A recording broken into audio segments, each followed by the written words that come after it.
Thank you, Governor, and I want to thank the advocacy groups that are here today, the mothers and family members in the shadows of the polo grounds. We're here with them.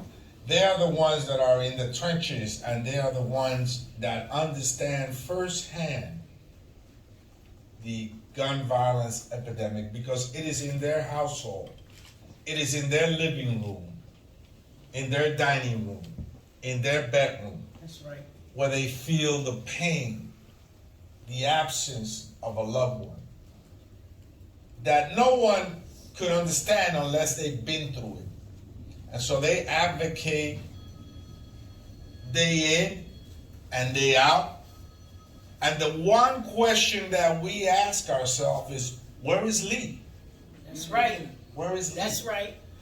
Where is Lee when two young men confront each other with handguns on a weekend night? Where is Lee? Where is Lee when the trafficking of the iron pipeline manifests itself in the corners of our community? Where is Lee? That's right. Where is Lee? That's right. Where is he when our schools need additional funding for programs that will engage young people out of the corners? That's right. Where is Lee? Where is he when a mother has to go and identify her son at a morgue? What could be more painful than that? Where is Lee? That's right. Where is he?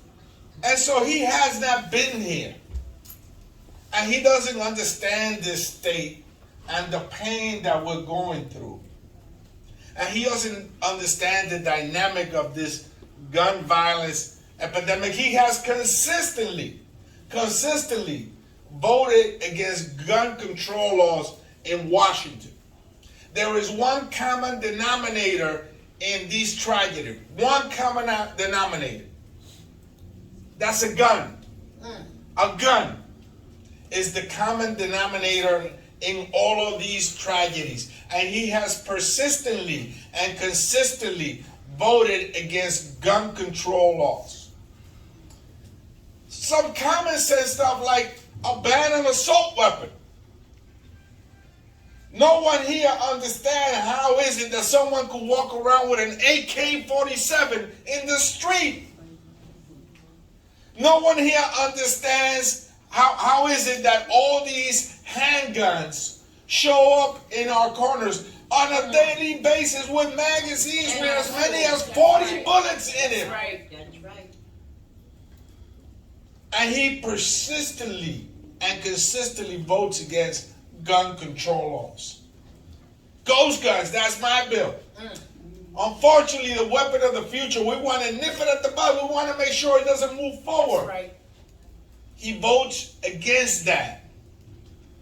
Imagine that, having a serial number, the ability to track down a ghost gun, holding them to the same standards of background checks as any other one. He doesn't want that. He wants people to be allowed to get a ghost gun through the mail and assemble a 9mm right in their living room. As President Biden said, you can go to a furniture store and assemble a living room set. But assembling a 9mm weapon in your household is deadly stuff. That's right. That's right.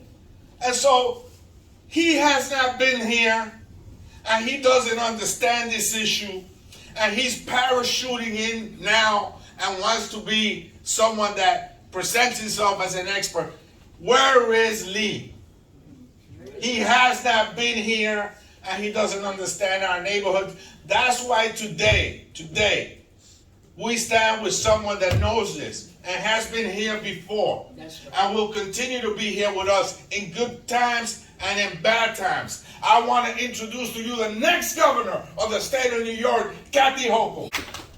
Good morning, everyone. Good morning. Good morning. You could feel the emotion in this room, the pain, the anguish of the individuals who, through no fault of their own, were in the wrong place at the wrong time, and now have become part of an army of individuals, the family members, the mothers, and others, the advocates, the champions. And I'm so proud to receive their support here today, the people who are literally on the streets trying to help communities be safer, be stronger, and give our children a better path. So I want to thank the leadership team behind me. They're extraordinary. Congressman Adriano Espaillat has been a voice of reason for this community for a long time. And Congressman, couldn't get it done in Washington. We're observing the 1-year anniversary this week of when I took the action to ban ghost guns in the state of New York. And the Congressman Jamal Bowman, who has a unique perspective of having been an educator, a principal, a teacher, who knows the insanity of what Lee Zeldin proposed over this weekend. And that is, there's just not enough guns out there, according to Lee. 400 million guns in this country is just not enough. He wants to arm all of our teachers and have guns in our classroom where our children are supposed to be learning. So I am angry about this. The people behind me are stunned by this. This is not how you do this. And I want to thank Senator Cordell Clear. I want to thank Assemblymember Al Taylor. I want to thank Assemblymember Inez Dickens and all the leaders, but also Aisha and Shannon and Jackie Bray and all of our leaders who stepped up and poured their hearts out to us today to remind people what others have gone through and how we say no more, and to have rejected every chance he's had to stand up with the people of this state and make them safer. Lee Zeldin didn't stand up. He didn't even sit down. He ran and hide. He didn't even show up to vote to support our law enforcement, to get guns in our pockets. He didn't care enough to show up to vote in Congress. That is dereliction of duty.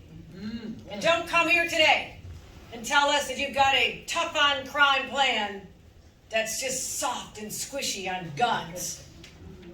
Here's how we do it, my friends. We stand up. We take strong action. Last January, I convened 9 states together and said, we have a real problem here. The guns are flowing into our streets. Guess what, people? They don't make illegal guns. All guns that are made start legally, and then they flow into our streets. They come across the state lines. I said, we've got to stop it in those other states. Working with law enforcement, sharing data, intelligence gathering, working in ways that have never happened before, a statewide concerted effort, and working with the state, NYPD, and all of our mayors and their chiefs of police. And as a result, we have over 8,000 illegal guns off the streets in the year that I've been governor, and we're proud of that. But there are so many more to take off the streets. So we ban the ghost guns. What does Lee Zeldin say? Opposes it. We enhance our red flag laws. You know what a red flag law does? It says that person has indicated they could do harm to themselves or others, or shoot up a school or a workplace or a post office. And we have that sign right now, whether it's on social media or something they said. And because of the action I took last spring, we now have the ability to protect ourselves and go get the guns from that person before they turn those guns on us. That's what a red flag law does. Lee Zeldin opposed it. He even posed. And it's hard to still think about this when I had to receive the message that there had been a massacre in a grocery store 10 minutes from where I live in the city of Buffalo, New York. My neighbors, 10 good people, just out shopping, were gunned down by a white supremacist radicalized on social media. And what did he have the ability to do? Because of the laws that exist at the time, he walked in and bought an AR-15 to celebrate his 18th birthday. I said no more. That's insanity.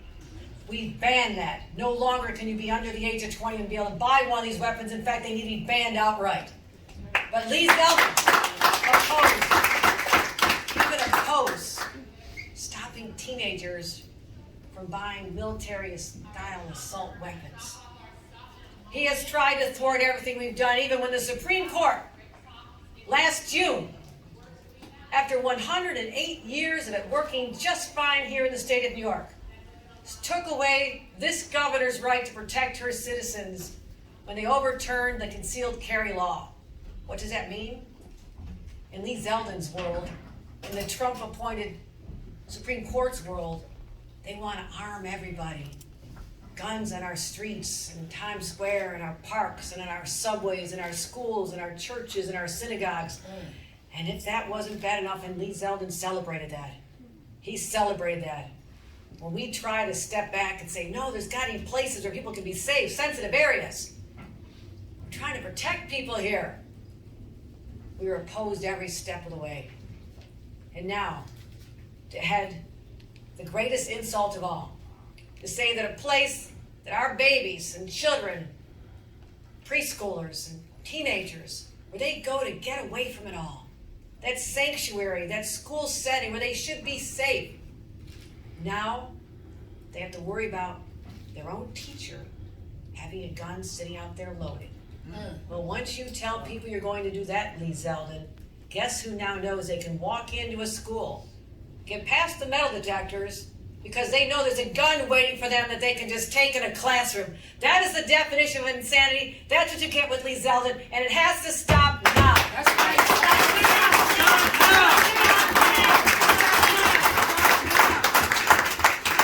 So we will go forth, because we are committed in our responsibility. So no other families have to endure That's right. the pain That's that you see here. And I'm committed. I'm a blessed mother and a grandmother, and I've been fortunate. My baby's family are okay. But I feel the pain of all the families who've been broken because of gun violence. That's right. And this is the great state of New York. This is where progressive values are enshrined, where we look out for people, we take care of people. We do not succumb to the dark forces out there that have the desire to turn our state into a wild and crazy place. They have to get through me, Kathy Hochul, the governor of the state of New York. That's right.